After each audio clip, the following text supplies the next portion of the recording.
Hello, folks, and welcome to the Friend or Foe Lounge. I am your friendly neighborhood shoutcaster, Sharogen, and I have got some pretty cool cats on the desk with me today. So why don't you go ahead and introduce yourselves? Dude, okay, I was middle of drinking. You did not indicate when you were starting, sir. That's on you, but that's okay. I'm Chris Sunga. I'm the creator of Friend or Foe, and I'm co-host for Lounge this season. Hello. Yeah, Chris was too busy drinking to hit the meow when introduced as a cat. I'm My God. UltraVox. Spencer UltraVox Cameron. I'll give my full introduction. It's a pleasure to be here. Thank you so much for having me. Oh, you're very welcome. It's glad to have you. And the beautiful thing is that Chris thinks I didn't do that deliberately. Yeah. Targeted. Yeah, true. All right, so we have now just finished up our second week of games. Baroque is off to a pretty fun start. Yeah. Any particular game kind of stand out to y'all? Because I know for me it was the C9 INT game. Yeah, you Right. want to jump straight to that? We'll get into that in a little bit. We don't have to get into Okay. that right now. I cried. Yeah. Oh man, it was sad to see for sure. C9. I love how everybody's kind of jumped on the bandwagon for him. You know, Yeah, 100%. Yeah, they just became overnight like the meme team to like, and Yeah. I think that's awesome. Mm-hmm. Yeah, they seem like such memers, and they seem like they're having such a good time. I've heard like nothing but good things about them. That like when the C9 INT game was happening, and I was like hearing all this stuff, I think Twitch and Discord was kind of just like, yeah, let's go C9. We're all C9 stands now. Hell yeah. Yeah. Also, PTP 2-0 week. That's this surprising. week, Yeah. which was probably the most surprising. And I did look back. PTP has not had a 2-0 week since season 3. 3 whole seasons Wow. have passed since then. But fantastic turnaround from what it looks like from an O2 team from last season. Or sorry, last week. Yeah, and one of the wins was against RLS, which is not Mhm. something to shake a leg at. Mhm. Definitely, yeah, I was gonna say the same exact thing. Beating RLS is pretty big there. We did talk about, fourth unique iteration of RLS, but I think still True. defeating any iteration of RLS as of right now in Heroic is probably pretty good. It's a good benchmark. Yeah, Mhm. agreed. Do you think RLS like solidifies a 4 or a 5, or do you think they rotate every season or every week? That is working. It would be very funny to see them keep Mhm. rotating. Yeah. Let's go for the maximum number of unique iterations. How Yeah. many weeks are there? Let's. Yeah, when I do the grand finals portrait, I have to do like 10 people. But everyone counts. Yeah, but ideally, if they want to be as competitive as possible, they should hammer out exactly what those 5 people will be and just kind of stick with that and continue practicing with it. I'm sure it's tough for them though. Yeah. It definitely seems like it's a group of folks who just got together to have fun. Just like that's what the whole tournament's about anyway, which just, it kind of causes some groups to like stick together for the whole like multi-season runs. And sometimes you just have hey, we got like 3 people available this season, so we'll have to grab 2 extras. Oh, those 3 people aren't available next, so we've only got the 2 coming back. But Yeah. that's what I mean, it is what it is, because like Friend or Foe, as fun as it is, please prioritize your personal lives. yes. Over, And over your the own tournament. mental health, please, especially Yeah. when having to deal with ranked. Yeah. Oh, yeah. I understand. Yeah. What else happened this past week? Wash went 1-1, I believe. Mhm. So they're actually back in the standings. Yeah, and- AWE managed to take them out, and I believe it was Guilty got the player of the game that game. Yeah. Do you guys want to talk about Team A for a second? Because I think they had very high expectations Mm-hmm. coming Absolutely. into. What do you think, Mr. UltraVox? Yeah, I think Team A. If I had looked at this entire Heroic League before any games were played, I would have put Team A in the top 3 for sure. But their results have been just a little bit disappointing. They've seemed kind of disorganized. I play with Jaffe now on TDE, and he said that one of the hardest things is just the coordination. Because everybody's so unused to playing with each other, it's pretty tough to pull the big plays off and to get everybody on the same page. Whereas, teams like RLS have been playing together forever in the trees, of course, veterans, they're all friends as Right. well. It's really something, you can't underestimate the buff you get from just playing with people you're comfortable with. Facts. Completely And, agree. and thankfully, that's something that like they can work on. Like if they Yeah. have time, that can change over time. If it was something more like micromanagement or things that are like just skill diff. That's a little bit harder to train in a short amount of time. But thankfully, they're all very talented players. If it was just like the all players are missing fingers, they don't have hands, they can't play Right. the game, that would be totally different. True. But for sure, it's gonna get better. I think that they have a lot of room to improve, and I wouldn't be surprised if they do end up making a playoffs run. I see them top 4 at least. So where do you kind of rank the teams right now? Like not necessarily official power rankings, but just kind of like this is who I think I was putting up fairly high. I still have AWE in my top 3. I feel like the fact that they've only lost against INT so far is a pretty big deal because INT is just a monstrous team. For sure. And then you've obviously got INT kind of sitting at the top tier. Wash did a little bit better this time. A little bit better. Yeah. Last week was a little bit of a wash for him. Yeah, I will say, if you look at the standings right now, the last season, if people remember, Pandas with Hats was around like tied for 3rd after week 2. That's what they were. Really? Yeah, that's where they were at the time, or like Wow. maybe tied for 3rd, tied for 4th, or something. They were like 2-2. I know that. for sure. Okay. So week 2 is week 2. Week 7, I feel like everything will change. So I don't think the current standings is like, indicative of where everyone will eventually be. Obviously, so if that discourages any teams, just keep that in mind. C9, I do not think will be 8th. I do not. I'm rooting for That's the C9 bold. run. That's Well, bold. Yeah. Then you gotta point a finger. Who's going to be 8th? Oh, it's wet. Wet. Oh, Wet team. Just because they're my friends. Okay. Yeah. Got him. Yeah, put him down there. Yeah. But what do you think, UltraVox? I think that Wet or Cloud9 are probably going to be the last 2 teams. I think the order could be shaken up a little bit. Yeah? I think that they're going to be down there. Pinnacle Team of Please also down there. Unfortunately, I hate to rag on the teams and say that they're going to be at the bottom, but I think that there's some things that could definitely be improved for all 3 of those squads, and it will be pretty tough to put up versus In the Trees and AWE. I think those 2 are definitely my front runners right now, looking pretty dang good. RLS, if they're able to hammer out a roster, I think they're going to be solid as well. Those are my top 3. Okay. Oh. Yeah. I think we can all agree INT feels very, very dominant at this very moment, almost to the point where I question where if like is INT like is this the top that they perform, and then it's literally just a matter of everyone else has to just get better, or I don't know. I do feel like they're the UB of the season. Yes. Yeah, it does feel They're like it. absolutely the UB of the season. So they're kind of like the benchmark of where everyone wants to get to. Yeah. So. And Yeah. I think that's a good thing to have in the league too, because it gives you something to aspire towards, right? You want that strong team to kind of be that signpost and have everybody look up to, say that we got to get better so we can beat these guys. It gives incentive and kind of puts some fire under the butts of some of these players. I like that. Yeah. Absolutely. Yeah. Everyone wanted to feel like the cool kids if they were able to take a game off of UB. So maybe that's how it feels now. 100%. Yeah. I'm trying to remember exactly who I said was where. I still think AWE is a You had Art top of War. contender. INT, I know I mentioned earlier.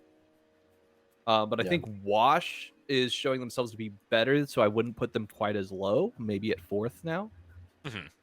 And then Team Wet and Team C9 are definitely still at the bottom for me. RLS, I think, has got that 3rd slot, and Oz got. I think that we kind of just brushed over it before, but for me, it's got to be In the Trees number 1, of course. Been very impressed. I mostly agree with your takes. In the Trees, super good. AWE been better than normal. Ariri finally put together a roster of players that seems to be on the same page, and obviously finding some good success. Love to see that for him. I think that Washington RLS are 3 and 4 for sure. Then I think is coming up next. We said that they have some room for improvement, and I still believe, my boy Jaffe's on that team, so I got to root for him. And I'd hate to see my own top laner lose out. Yeah. How funny would it be if he lost Heroic and you guys won Mythic? That would be pretty sick. Good redemption arc. Yeah. It shows that it's team diff and not him though. Right. And then let's see. After that, the bottom 3 are made up of Wet, Pentakill Team Up Please, and Cloud9. Now, not necessarily in that order, but potentially in that order. Yeah, I think I'm with you on there. INT feels very dominant. Art of War feels like, even though they lost like pretty handedly against INT, I don't think that it's like, I don't think it would be a 3-0 like in a BO5 situation. Art of War, I obviously like INT has just like that cohesion diff, and Art of War is still they just got together this past off season, right? So with this coaching, at least, it looks like they'll be able to gel a lot faster. I have, even though it's the same as the standings right now, I have RLS and right now as 3/4. How I feel like they are now. I feel like if like reaches max potential, they're like top 2 potentially. And then Wash, just because of like they're just their raw strength of who they are as individuals, I think would land them in playoffs regardless. And then, like, yeah, probably same with you, PTP, C9, Wet, in the bottom 3. But I don't know how I feel about that, because C9 had like shining moments, and like Wet had like wins, but they were sloppy wins. So it's really weird. Yeah. I mean, Cloud9 got a little bit of potential. I think they definitely have a lot of room to clean things up. We saw, a few missteps from Music Boy, but just some minor things. I think that with some more coordination, they can potentially power up. But for now, it's going to be that bottom 3 cluster, like we said. All right. Shall we move on? Yeah, I guess if we're moving on, we can kind of talk about, hey, UltraVox, you got to do some casting this week. So you want to give a little bit of a background, kind of like... Oh, yeah. How was casting? How was it? Casting was fun. I always love casting the FOF games. It's like half coordinated surprising plays that like kind of impress you, and then half kind of like clown fiesta stuff. So it's really nice, like to get the contrast there. Always a good time. I think the staff has been extremely solid. Huge credits to the staff for running this entire event for 100% payment free. You guys will always have my respect. I think staff's been fantastic. Everybody I've casted with has been pretty enthusiastic too. I like that we're getting a big rotation and giving a lot of people different chances to cast. So that's always fun. Got to cast with Chris Edgeworth, who I don't think I've casted with before. Super cool dude. Yeah. Very knowledgeable and hyped about the game. And then Irina, she is a little inexperienced, but I think that if she wants to put in the effort, she can become a pretty solid caster. Just a matter of time for that. Yeah. So when I first heard you joined FOF, I read your name UltraVox, and in my head I was like super analytical mode. I was like, okay, what does that mean? UltraVox voice, does that mean he's like a caster? Can I ask him to cast? So let me ask you, is that where the name comes from? Yeah. I actually have a whole story. So it's give it to me. Yeah, I was getting hired by UCI Esports to cast for them, and I couldn't come up with a name to be like a shout casting name. Yeah. And so I threw my mind back. One time I was at this panel for My Hero Academia Comic-Con, and Chris Sabat was there talking about like him being All Might. And so Chris Sabat was asked what his hero name would be if he was a hero in real life, and so he said B-Vox, as in Buttervox, because he's got that smooth buttery voice that we all love so much. So I kind of I stole from him. I'm Ultra from Plus Ultra, and Vox as inspired by him, and it all just comes together. And then I found out afterwards that it's a band from the 70s, and they got pretty solid music too. So I am worried if I ever make it big, I'm gonna get copy struck. That's a goated origin story. That is an absolute. Yeah, solid. I mean, anyone inspired by Vegeta is just A-okay in my book. 100%. Guy is like literally the greatest of all time, man. So much respect. Man, you guys have creative names. I literally just use Chris Sunga. That's fine too. It flows. Yeah. It flows. Yeah, I was told by one of my professors way long time ago, and it was hilarious because I definitely did not try very hard in his class, and I could tell he didn't like me. But the one nice thing he said to me was like, "Chris Sunga's your name? That's a good name. Don't change it." And I was very proud of my name. Solid, yeah. Yep. Yeah. I love that. But yeah. So that's my origin story, and then I've been casting for I think almost 5 years now. I've been with UCI Esports while I was in school there, and I did a lot of their collegiate stuff. And then after I graduated, I think last year, just about a year ago, I've just been kind of freelancing it, doing some stuff on the side, and I'm really glad to be on this train because it gives me something to be really invested in, and Oh. something I can be consistent with. Keeping up the practice. Heck yeah, man. I'm glad to have Absolutely. you. Glad to have you for sure. You coming in, you and the rest of TD is one of my favorite casts, one of my favorite new casts that entered the scene. So happy to have you. Really glad. Yeah, TD, we are hyped up to be playing in Mythic again. Just next week, that's coming up. We're trying to fit in a few more practice schedules, Yeah. practice sessions as a team. Gonna be Should we tough. start, It's gonna be tough. Mythic is pretty difficult this season, I think. Yeah, Mythic is next Monday. It is so close, and this is the first time where in a while where we've had like a full Heroic League and a full Mythic League. I think last time was season 4 ? I can't remember. Actually, no, season 3. Sorry. Season a while 4 ago, yeah. Yeah, season 4 had that sort of double heroic situation. Mhm. But BBZ is back. Fat Pikachu features some kind of new people, and then you got champions like UB and Rex Regales coming in.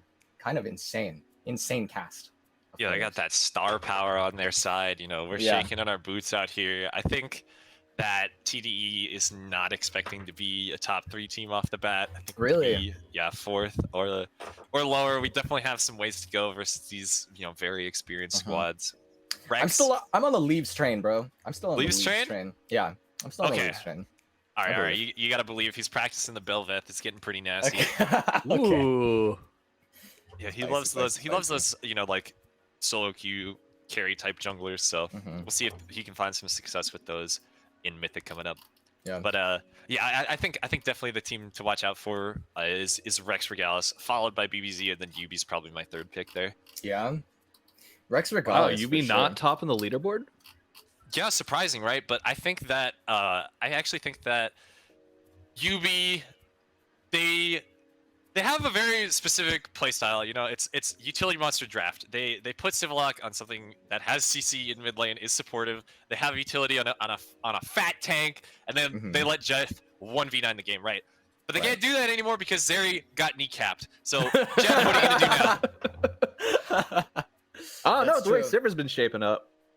Let me ask you about Rex Regales then, because I know the middle 3, Rafa, Joshi, Alk Battery. I do not know Annie Wee, and I do not know Smacks. Do you know any information about them? Yeah, so I think we did actually scrim them once a pretty long while ago.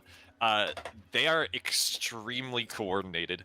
Wow. As you might expect from a team of casters, like they know what's going on in the game, and they have a game plan that they want to execute. They're pretty terrifying to play against. I know that I think Smacks is also a caster too, and I think Anyway might be related to EG. I don't want to like leak anything if I can't, but Sure. that's what I think. Yeah, Rafa's always been super solid, and they've just got a lot of brain power on that squad. Okay. And then BBZ has this has Mizuza. Yeah, traitor. Yeah. Yeah. Thoughts on that? What happened there? I want to know. Give me the tea. Oh, for TDE, Mizuza was our mid laner in the last season, and then we were all talking as a team, deciding on whether or not we wanted to keep going. And Mizuza basically said, that he can't put in the time necessary to make TDE a truly great team. It would require just a lot of effort to kind of like shape himself and the rest of the team to all like mesh well together, because we were also kind of disorganized. We had a tough time getting everybody on the same page too. He would rather just perform, just be that FOF Chovy and just smash people and lane on the Victor and the Kale, and he doesn't have to worry about like the whole logistical side of it. He's just allowed to play his game. So that's what happened there. Okay, respectful. I understand that. Yeah, I do notice there's a name missing from the BBZ roster. Oh, which name is that? Chris Sunga. Okay. Dude, you're on BBZ too? Wow, you're so cool. I was on BBZ in season 3 and made it to finals, where we got clapped by UB.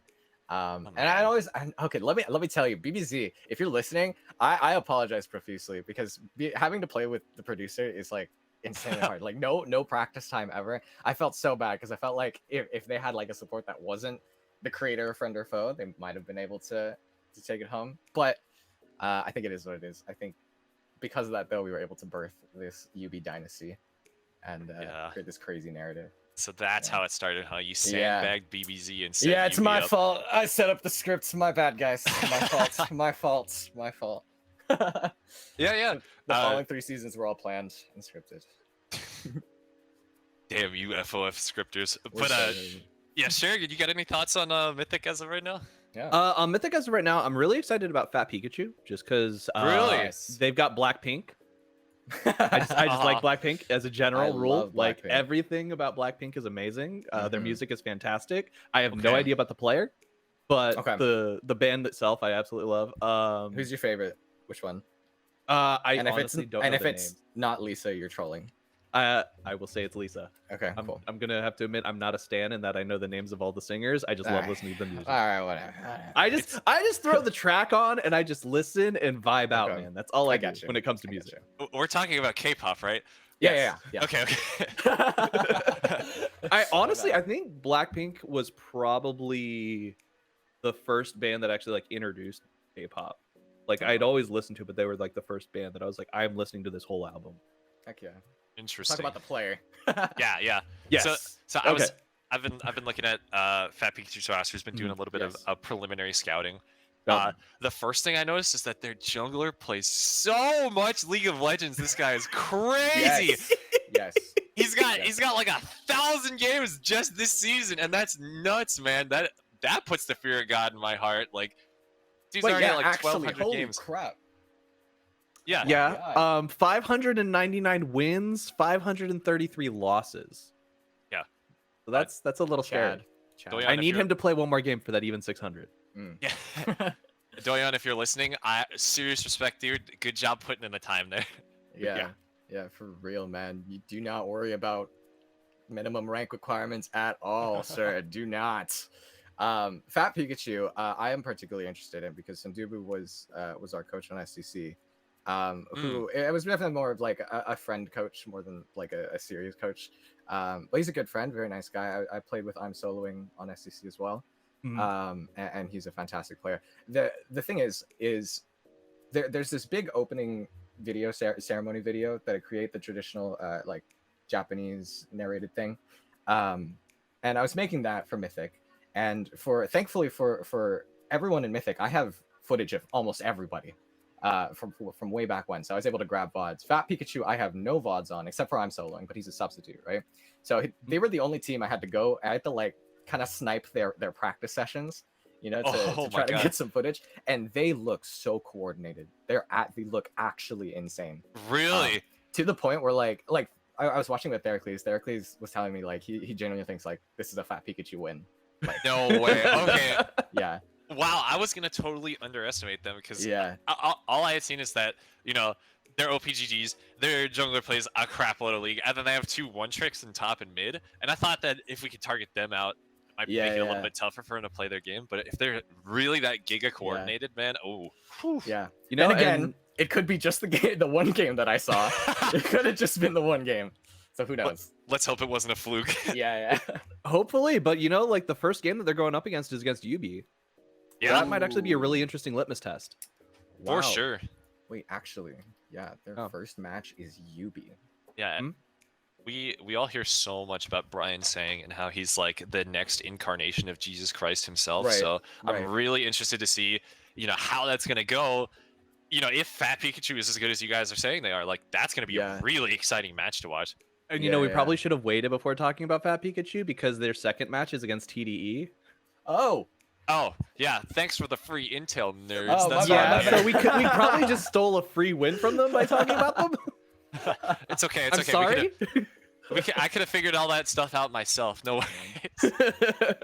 this is where some dude was listening to this and it's like, Chris, shut up! Don't hype us up. Basically, and then I kind of remember. I think it was Scaling Copium. Were Yes, they it's the Street ones who were Smart. having some logo issues? Okay, I don't know about anything about logos. Their logo's pretty cracked. Yeah. The logo is pretty cracked. I remember hearing some conversations about, God, these guys, their logo is just causing me so many headaches. We had to get them to like change it multiple times.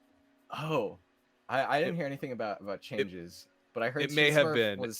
was having a tough time finding a roster to be able to compete with, and I'm really happy he was able to lock one in, because F4F doesn't feel the same without Street Smurf. It just really doesn't. Yeah. Street Smurf I'm is, excited for it. love that guy. Super good player. Super cool guy. Stays cool. Yeah. I think that scaling Copium, this is a very interesting like strategy for Mythic when you have the point cap in place. You have all of your points stacked into like 3 roles, and then your jungler and your support are worth 0 points. They're silver players. So it's is the rest of your roster good enough to kind of make up for that skill differential? That's one of the questions that will have to be posed to scaling Copium, and to see if this style of gameplay is actually going to work for them. True. Yeah, with this whole point system situation, I was very curious on if any team was going to do like 4 bronze players, 1 challenger player, or whatever average would be, or any kind of combination of that. And seeing that, I'm very curious on how they'll perform, because I have this theory that like I feel like it's theoretically easier to have 3 people train up 2 lower ranked players to be able to compete in a 5v5 setting. But then again, I'm not sure if we haven't seen it yet. I feel like, based on my experiences having played with Sibylock, if your ADC does not gel with the support will feel really, really bad because of how bad they are, and they will tilt the ADC. I'm sorry, Sibylock. Oh man, I'm so sorry. Personal apologies coming out. Yeah, I do think that the vibes are going to be very important for this. You know, obviously they don't want to get tilted at each other. I think that there's going to be some room for improvement, but it's also very hard to just turn a silver player into like a platinum player overnight. True. You know, That's true. I will say, like, being on the same page and like having comms and being coordinated in a 5 setting is a completely different game than solo queue, though. So maybe their solo queue ranks are not reflective of that. They're going to be like just popping off the bat just unexpectedly. So maybe that'll happen. Yeah, I think honestly having those 3 high-level players is definitely going to help with the macro, which is always what seems to be like. So what I've noticed is like basically you can get to gold based off mechanics alone, but if you don't have really good macro, climbing up above that is supposedly the harder thing to do. So by having those 3 players who know the macro and are able to kind of read what the opponents are doing, you can kind of shore up, hey, jungler, by the way, he's already stealing your raptors, don't go there. Or support, go ahead and get ready to go in. We're going to go in 3, 2, 1 now. When we did captain's draft, I had to sub in a game. I don't remember the team name, but I had to sub in like a Jin game where a Street Smurf was on my team, and I think it was like the idea. I think we were the whole point of captain's draft, I think, was to test out point system ideas anyway. So we had Street Smurf and like I think like mostly silver players and like 1 other higher ranked player, and it felt like Street Smurf felt very commanding with his comms, that it felt very easy for like a silver player to understand what they need to do. So I feel like there's going to be some benefit there in Street Smurf just being, I think, in my opinion, a good teacher. Awesome. Absolutely. I completely agree with that. Other than that, Rex Regalis is always fun to watch, but that's just because it's Rex. For sure, yeah. And I love the Joushy. Joushy, big respect. I wanna get to cast with that guy, or any of the other members of Rex either, if they are too. That would be fun. Yeah. Yeah. Have a whole TDE versus Rex cast off.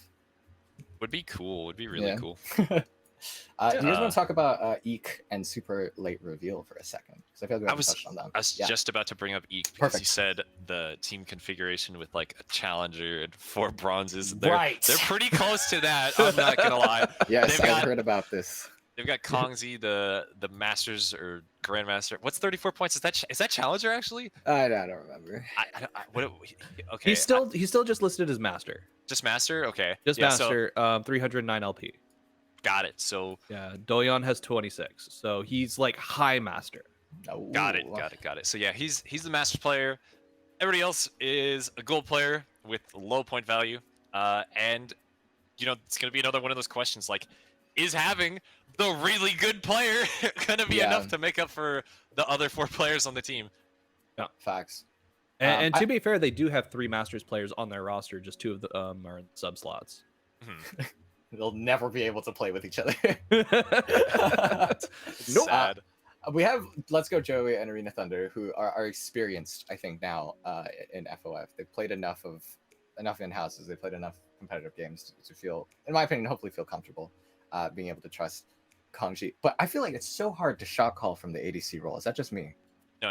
Yeah, I wholeheartedly agree. Yeah. So much to focus on, because ADC is one of those roles where if you make a mistake, you're just instantly dead. Yeah. Yeah. So I'm curious, but I although, feel like if I don't know if y'all watched Players on Amazon. no, I have not. Was it good? I enjoyed it. I thoroughly enjoyed it. I think that for some people, it holds up a little bit too much of a clear mirror to see. the average League of Legends player. I see. So I can understand why some people would dislike it. But the big running thing is that the support is the shot caller, and Organism is the new ADC who comes in, and yada yada yada. And basically, Organism is making these calls, and everyone else is kind of like, but they end up working out towards the end, and then drama ensues and craziness. I don't want to give anything away about the series because I think it's a fun series, and it's really short, so only like 10 episodes. Yeah, okay. No spoilers. No spoilers. Yeah, We'll see. no spoilers. Yeah. I'll watch it after the Mythic season ends, and then we'll see how it compares to Eek's story arc throughout the season. Yeah, true. Yeah, it's actually just Eek's like documentary. That would be really, really funny.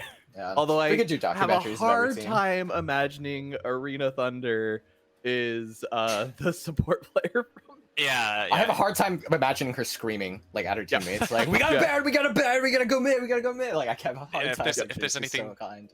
that And Arena's being the not- party animal that the support player is. Oh, is that how it is? Oh yeah. It's Yeah, funny. we're talking like early 2007 team. Right? Sure. Isn't that when League was originally released? League of We're Legends? talking like Oh, in that's Freak's a while basement ago. origin of the team. Like I that's don't how old remember. the team is, I essentially. don't remember. Okay. And the support's like the oldest player on the team. Got You wanna you. go over SLR? Yeah. Yeah. SLR Fang over or Slur? Slur. Whoa. Yeah. No slurs on the SLR. cast, dude. No, No Slur. But what about slurs. Slurm? Slurm? From Futurama. Okay, I'm Oh, down for okay. Slurm. Yeah. Fang over Fang finally gets to compete. This is the guy to watch. Like, is he Uh-huh. gonna step it up for the Yeah. jungle position? His off role. Mm-hmm. Very excited to see this. All I've heard is that players cannot wait to clap Brendan. Is what I'm hearing. I guess because they have this whole tournament organizer to player like relationship. I guess Yep. that's really funny. But Yeah, I'm excited to see him play. I don't know why he's got a target on his head, but he's like I think it's the, for fun. he's like It's the for carnival fun. worker sitting on the dunk tank. You know, everybody's waiting to throw their baseball at him. Mhm. I- Yeah. I think playing versus SLR is going to be really great. You know, I want to see if Brendan, if Fang over Fang's able to perform the jungle. Luru, solid ADC from Baby last season in Facts. Heroic.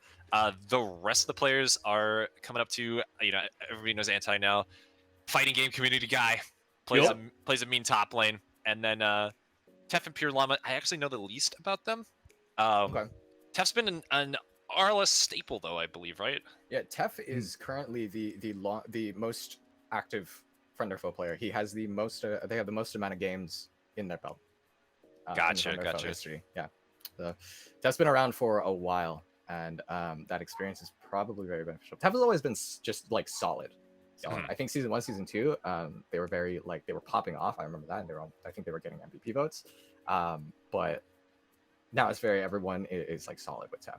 Tef feels like that solid rock that you can just have on your team, you know? Got it. Yeah.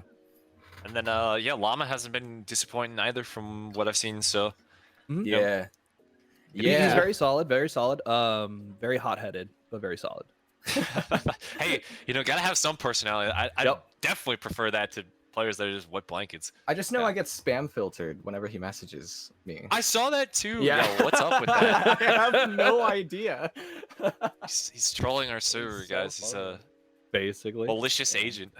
Yeah, and you know, if you really want to throw a curveball at SLR, I think you just put a Senna on the map and you're Facts. good. Because Fang over Fang hates Senna. Yeah, they gotta watch out versus UB then. Yeah. That is the easiest That- way to tilt him. That is gonna be fun to see. Yeah, I don't think they play UB for a little bit though. Yeah, some time. For a while. And then now, do you want to talk about TDE for a second? Stonks Rising. Sure, yeah. So this is our second iteration of TDE. We've added players that beat us before. Going back to the Dragon Ball, we've got Jaffe as the Vegeta and Antunes as the Piccolo. They're on our team now. We've been trying to squeeze in some practice. Our team is pretty busy in our personal lives, so it's been a little bit tough, but we're getting some good stuff in. Zenzen Zane, he's far more comfortable in mid than in top, and his champion pool is something that I really like. He plays a lot of Talia, so he's got the map presence, able to help out Leaves when he's on like these carry junglers, and just help him get the ball rolling. Antunes, famous for the hook supports. I'm really excited to see him versus some of the other supports as well. We're working on our synergy and just getting everything together. And then Jaffe, we're lucky if he says like 3 sentences during the game, but he'll just like completely in silence demolish the enemy top laner in our flex games, like just 3-0 dumpster him in the lane. Top die. So he's like Ferb from Phineas and Ferb. Exactly. I couldn't have put it any better. Top die. You just let him go, and then he does things, and then like it's amazing because he wins. Yep, and he'll have that one profound sentence that he says every game. Yeah, exactly. And so, I think it's really great. I think that's part of the reason why he might be struggling on Team A and Heroic too, because he's not the most communicative, and I can see how that would definitely be difficult for a team of players that might have a tough time getting used to that playstyle. Sure. Yeah. Absolutely. But TDE is actually the lowest point total team in Mythic, so Oh wow. we're gonna manage expectations and say might not be top 3, might be 4, but we'll be doing our best. My script says top 2, so.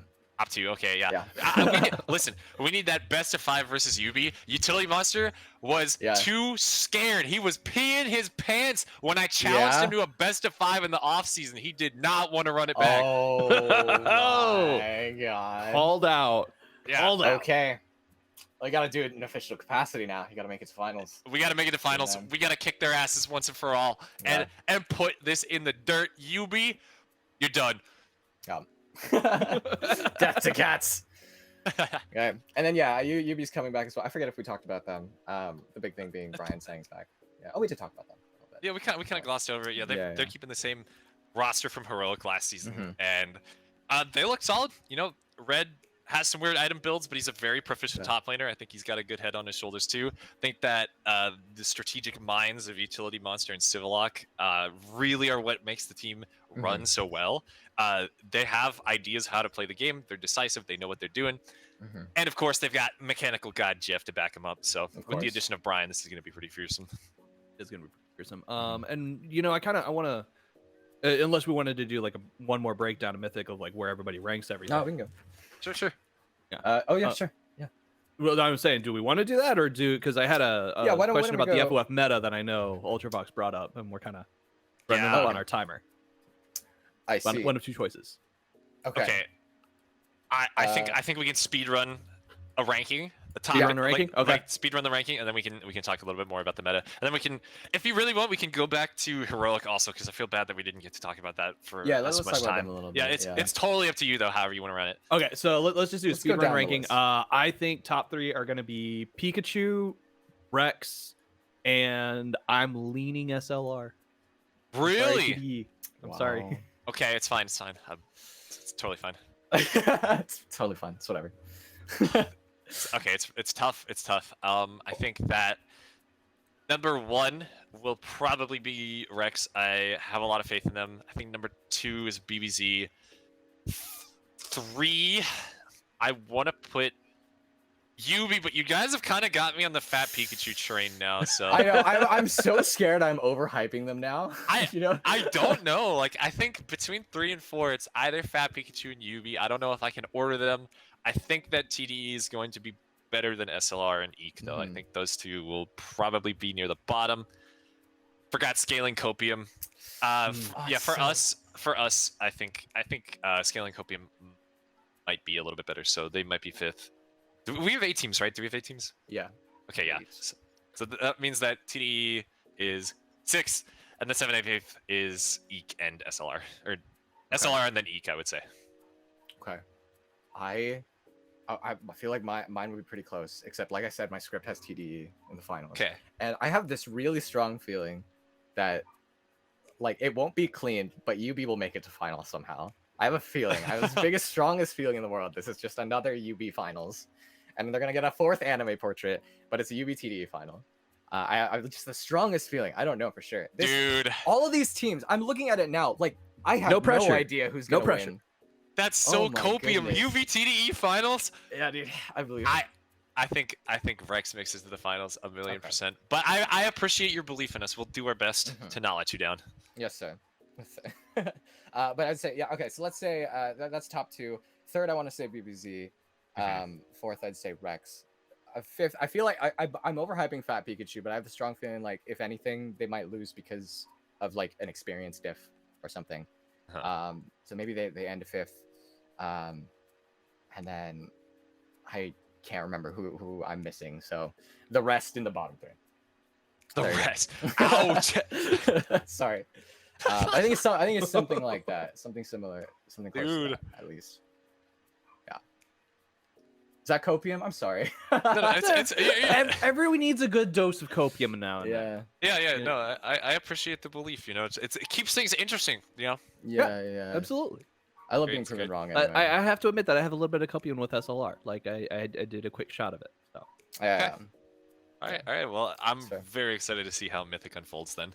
Yeah, me too. I think Mythic is going to be really exciting. And I have to say that with the skill level of players that we've got right now, I'm not expecting the fiesta that we have in Heroic, where it's like fights every couple of seconds. Mhm. But I am expecting a little bit more explosiveness than we've seen in the past with some of these these Mythic leagues. Mhm.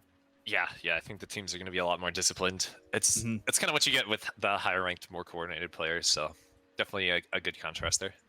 Absolutely. Yeah. All right.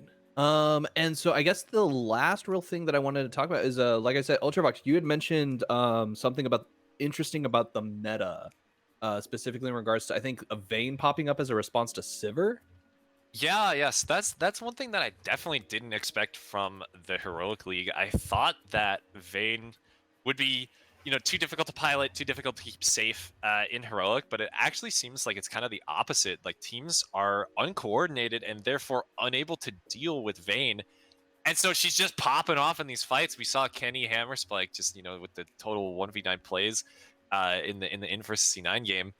Mhm. I think that it's really hard to punish too. In hindsight, the teams are having a difficult time getting that lead in lane and then carrying it through to close the game out before Vayne comes online. So I think it's really interesting that this is kind of the ecosystem, right? Like Sivir is a strong champion, and you have to answer it, and then Vayne is the answer because you just obliterate Sivir in a 1v1. Mhm. Yeah, and, everybody's playing these big, beefy meatball front lines too. Like, thanks to utilities stats, we can see that Ornn is actually the second most picked character. So, huge preference for the tanks. Vayne, of course, is just shredding through them. We saw that too with Kiri's Scion on the B5. Got counterpicked by the Aatrox and then just absolutely suffered at the hands of the Vayne pick as well. Mhm. I think that was the RLS game, I think, right? Mhm. Versus PTP. So yeah, it's just it's really tough. I would say that the top lane meta is the hardest thing to kind of change and get used to because everybody wants to play Mhm. tanks that just contribute to the team, right? Mhm. That's why Mordekaiser was so popular too, right? We saw a lot of discussion about that. True. Yeah. True, Ward has true. been very popular. 4 games picked, 3 games won. So Yeah, got there was this- there was a whole big kind of thing about just getting blind picked in week 1, and Oh yeah. everybody's saying, well, yeah, we're allowed to do this because nobody in Heroic plays top laners that beat it. It's the exact same thing that Red kind of pulled out versus TDE when Zenzen was top laning because his Mhm. champion pool consisted of Scion. And that's it. Right. So it's really interesting that the teams were confident enough to kind of set that out and say you have to answer this, and then it disappears in the next week and it's not really seen at all. I guess they got off the train. Let me ask you. I often get this comment that FOF has its own meta, but I never entirely know what that means. But I always ask, do you feel which way do you lean towards? Do you feel like it's more beneficial to pick comfort or to pick, Lolalytics approved counter pick or whatever? I will always prefer a character that somebody's comfortable on, because Mm-hmm. if you know the limits of your character and you know your game plan and what you need to do, it's gonna be so much more valuable than having like a 1% higher or like a 2% higher win rate, I think. Right. I would pick that most of the time. I think it's even better when you're really good at champions and you can like kind of adapt your playstyle to fit the meta. But when it comes down to it, I would rather prefer to have the player that is insanely comfortable versus who's picking what's the highest win rate, I see. I completely agree with that. Okay. Yeah. I think that definitely makes sense for FOF2, because you can't be good at every meta character when you're not playing like full time, right? Of course you can have your own pool and you'll be suited to some things over others, but you start to see kind of the cracks, like we said with the top laner champion pool. Everybody's playing like control mages in mid, right? We see a lot of like Victor before. Nobody's playing like the Zed, the Fizz. It kind of limits you in that you have to figure out how to beat the other team with what you've got, and it makes it an interesting puzzle. But I think that's also part of the fun of it. All right. Yeah, no, I think that's pretty much all I had for this lounge. The only topics I got left, so I think that's probably a good place to go ahead and close it off. Just want to say, hey, Koshi, you want to do the sponsor outro? Yeah, I can. Yeah, shout outs to Logitech G, shout outs to Academy of Art, and shout outs to Adobe Creative Cloud. Thank you guys so much. These are the three companies that put a lot of money into the prize pool, by the way, into the charity prize pool at the end. So it is like this whole idea of a charity tournament is not possible without them. So thanks so much. And then shout outs to the players for participating in my little social experiment of League of Legends players. But yeah, I can assure you we're happy to be here. Thank you so much. Glad to hear it. But yeah, and shout outs to UltraVox. Thank you so much for being here. Hey, really my pleasure. I'd do it anytime. Keep putting me on the cast, keep putting me on the lounge. I love you guys. You're great. We love you too. We love you too. Love you a lot. Oh. All right, folks, with that, we're going to go ahead and close it out. Remember, we will be seeing you. Oh, don't forget, I forgot to mention this because I got so excited talking to UltraVox. Check out the FOF Connect. We've got some exciting articles in there. You can always catch out Utility Monster's actual power rankings, because he's got the stats to back him up on those. So those are always got some good articles. And you can also check out our merch store. Got some really cool hoodies, really cool pins. I know I've got myself let's see, what was it? The FOF hoodie and the you got the Boba hoodie. The Boba hoodie. You have the Ace couldn't go without the Boba hoodie. I gotta have the Boba hoodie. I personally delivered it to him in Texas, by the way. Yes. Putting it out there. It was really awesome getting those personally delivered. I can't believe you walked all the way there. That's nuts. It was crazy. His feet were bloody and everything. I was like, Chris, what are you doing? There are planes for a reason. Oh, Chris, you're so silly.